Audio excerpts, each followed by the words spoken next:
I would do a little ride, check my tires. My phobo was giving me warnings that my tires were low, and it's probably because temps are getting down into the 40s and 50s instead of the 70s and 80s. But they were a little low, and I hadn't ridden in a while, so I figured, what the heck, let's check the tires and take a little ride around the block. And we've had some rain in the last couple of weeks, and I hope it's not like last year where we had some really good rain and then it was a dry winter. I want it to be a wet winter. In other words, I want more rain. We need it. And it got me thinking about rain gear and cold weather gear. And I've seen some questions about what's the best to use. And I thought I'd talk about what I've learned. My first rain gear was Core Master 2-piece. They are rubber lined. They're great for keeping you dry, but they're also known as sauna suits because you get kind of hot inside. So even though you're dry on the outside, you're kind of damp on the inside. So Frog Togs came out, and they're not rubber lined, but they're a kind of material that's I guess slightly fluffy, and they do keep the rain off. The problem is similar to a tent or awning. If you're on the inside of a tent and it's raining on the outside, you touch the tent wall and eventually the water will seep in. Same thing with Frog Togs. And I have on occasion got caught in some pretty darn good rain. And because I rode Gold Wings and of course the Spider, they have what's known as a bucket seat, which means they hold water. And I have gotten a wet butt. Now the seams are sealed, but the material is still kind of porous. And recently I bought a new set made by Built or sold by Built. And the one thing I notice is they are a lot thicker. I don't know if that makes a difference. I've not had an opportunity to use them. The other problem is my motorcycles have storage. Not a lot, but it's got storage.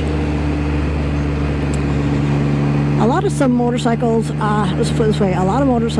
have little to no storage.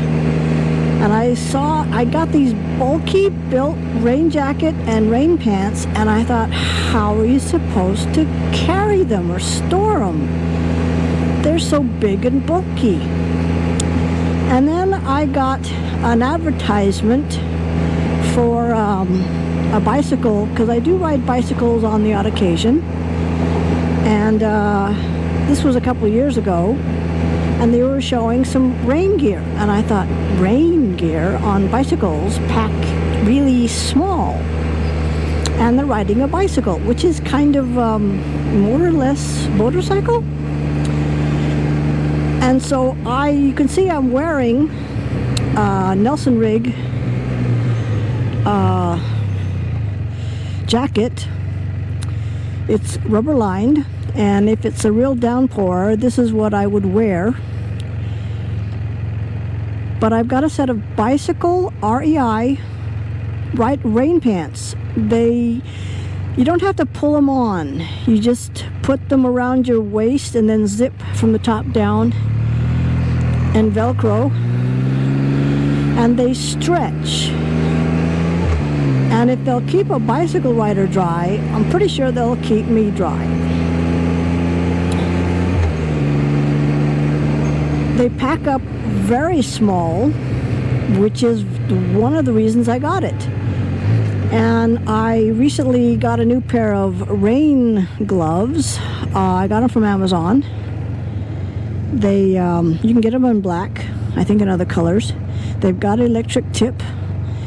I'm going to put the name up on the screen as to what they are, because I forget the name right now. But they're bicycle rain gloves, and if you're riding a two-wheeled bike, you could easily go down in slippery roads and such, so you want road protection. But on a Spider, not so much. But either way, bicycle rain gear in a pinch will pack small, and if you ride just mostly in the summertime and you might get caught in the rain, it'll be better than nothing. And I found that it's actually pretty good. I use Tourmaster rain booties. They go over the toe and they zip up on the inside. And if you do have rubber-lined rain pants, you put these on first, and then your feet will slide nicely into the pants. Whereas if you put on rubber booties or just your boots, they get stuck on the rubber lining on the inside, and it makes it harder to put them on. So I've learned a few things. It can be a bit hilarious watching everybody pulling off to the side of the road underneath an overpass and trying to get all the rain gear on. And I mean, I carry it summer and winter. I have gone through the Central Valley of California and up into the Sierras, and it's the mid-90s in the Central Valley. But as I get up into the Sierras, the next thing you know, we're finding a place to stop real quick because it's coming down. You just never know when it's going to rain. So to always carry rain gear is a pretty good, smart move. Now, there's also the if you go to an evening ride somewhere and you get caught because it's colder than you thought it was going to be, that rain jacket will add an extra layer of warmth. It's windproof. It, as it said, is a sauna suit, and in a pinch, it'll keep you a lot warmer on the ride home. And as for electric heated gear, I started off with a Gerbing vest. There were two problems with it.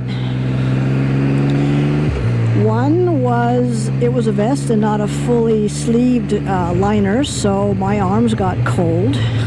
Kept wanting to pull them in because it was so cold. The other thing is it came with a rocker switch, and you just turned it on and you turned it off when it got too hot, and then you turned it on when it got too cold, and you turned it on when it got too hot. And I thought, this is nuts. And they had something called a heat troller, single or dual. And if you've got heated gloves, there you can unzip the sleeves down near the end and pull out cables to plug into the heated gloves. So you'll want a dual heat troller. And I had the kind with knobs on it. You can get a fully enclosed one and Velcro it or attach it to the motorcycle someplace. In my case, because of the plastic fairings, I was able to get a sort of bare bones version, and I installed it into the plastic panel, so all you saw were the knobs.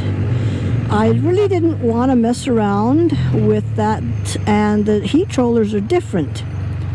Nowadays, you just push a button when you want to get the temperature going, and I use a wireless controller. It has no wires. You just attach it to your handlebars, and it's so sweet.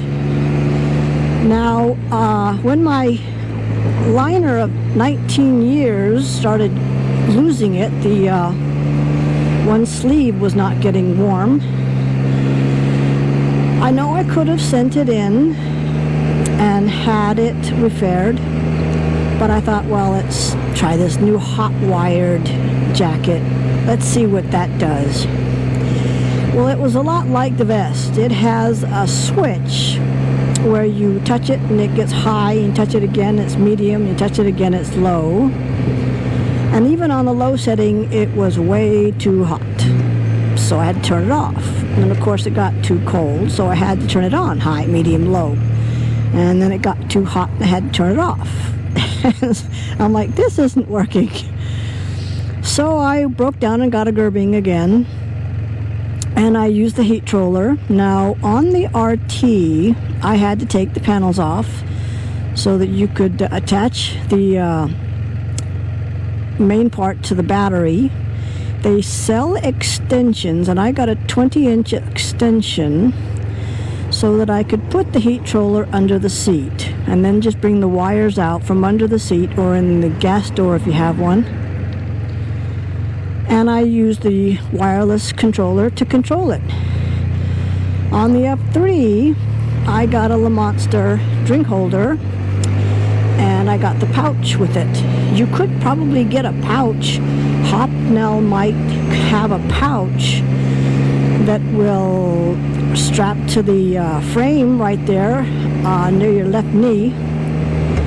But I got the drink holder and the pouch, and I used the pouch to hold the heat troller along with a gas buddy.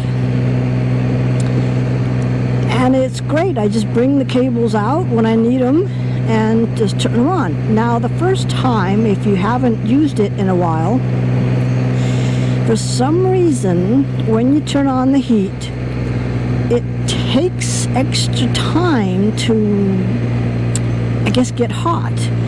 I've learned that I've gone on rides and 20 miles down the road and it's like my heat isn't working. I have a problem, and then I just sort of start feeling, I'm like, oh, wait a minute, there it is.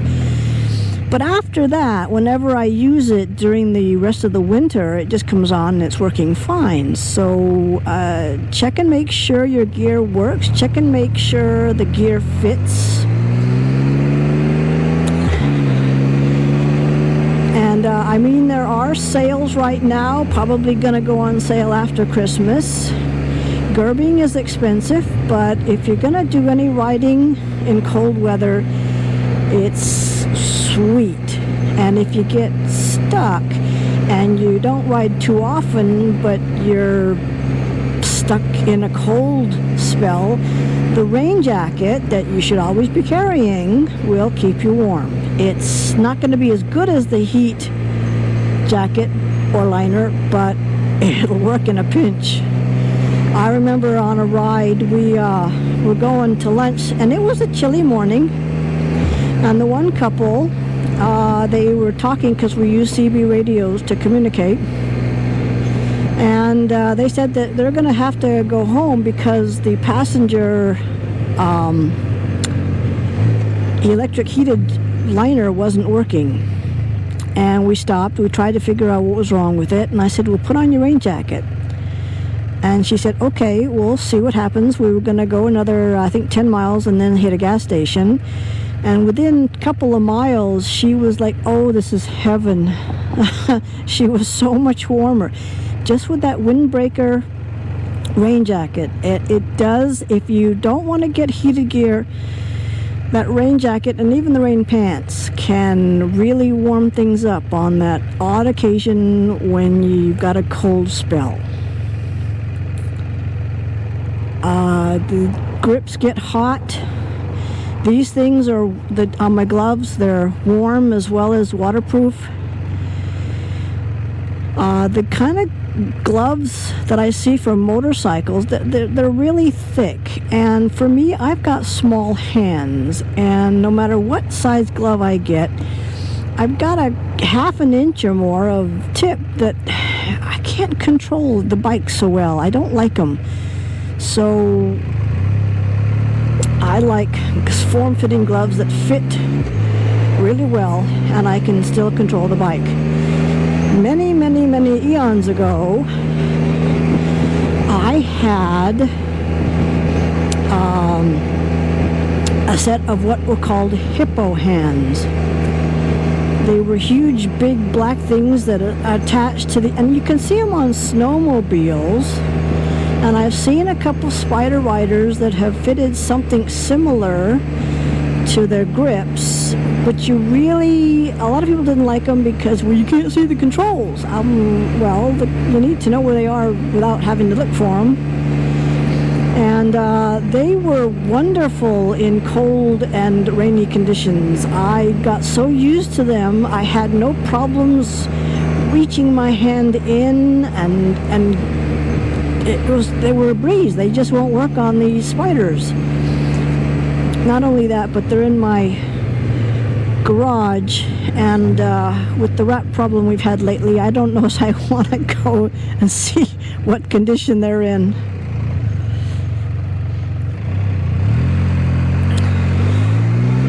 But I'm gonna pull up here ahead, and I'm gonna put on a new 360 camera. I've got one that I mount to the trunk,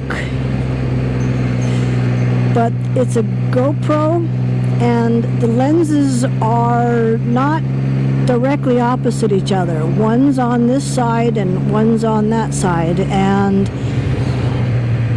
you see the selfie stick, and I use it on the trunk when I'm riding with other groups, with other riders, because then I can re-record a video from the 360 recording and get the riders in front and behind me. But what I've got now is an Insta360 camera that I'm gonna put on the front A-arm, and you can see I've got a stick coming out of it's a GoPro mount, but it's a 14-inch carbon fiber camera post attached to my windshield, and I'm going to try it there as well and just see what kind of video I get. Now I have to avoid the bicycle rider. This is a narrow little road. Yeah, even though I'm in the Silicon Valley, there is just a tiny bit of country, and people park here and go walking on the country roads. Especially when you're visiting, you want to go for a walk somewhere, but a lot of it is urban bicycle walk paths. It's just not the same as the country. So right now my both cameras are doing fine. The one on the front A-arm is wiggling a bit more. I'm in the 30-mile-an-hour range. The road is smooth and not bumpy. I recently saw where someone was on a quad in snow, and he was great, and I'd love to know how he mounted it, because just one single mounting point and it's going to droop, it's going to sag. But you also want the invisible selfie stick, so if you add any other mounting features, you'll see it. Although if you edit it right, you might be able to avoid that mounting feature, but still it's not only that, but I am being very careful. This is my first time using these cameras, and they're not cheap. I lost my Max, and it was $400 to get it replaced. These cost that much, if not more, and their lenses are so fragile that if you so much as put them down funny, you could scratch them. They do make lens protectors, but that gets in the way of your video, and you kind of don't want it, but then you do want it. So it's sort of a case of, well, yeah, but, well, no, I kind of don't. If you buy one of these cameras, they offer insurance and replacement. Get it. Unless you got really good at these things, you don't know what you're doing, it's well worth insurance. I'm also on Facebook with Insta360 groups. Some people do damage their cameras, and Insta says, well, no, we're not going to cover that. And other people say, yeah, they sent me a whole new one. So it depends on how they know it was damaged. Whether you're using it wrong or you did something wrong. It's the same with the smartphones. If you get it wet, the phones before, when they got wet and they don't work anymore, there's ways that they can tell that your phone got dunked in water. Even though you say, oh, it got splashed on, they'll be able to tell, oh no, this thing got fully infused. And oh, by the way, if you ever want to dry your phone out, the last thing you do is put it in rice. You want to put it in cat litter, and that is very absorbent. But there was a video I saw where the best way is to put it in some cat litter and blow a fan on it. Wind and a fan for a few hours, and that'll dry your phone out a lot faster. And putting it in rice, not going to do it. Cat litter and a fan.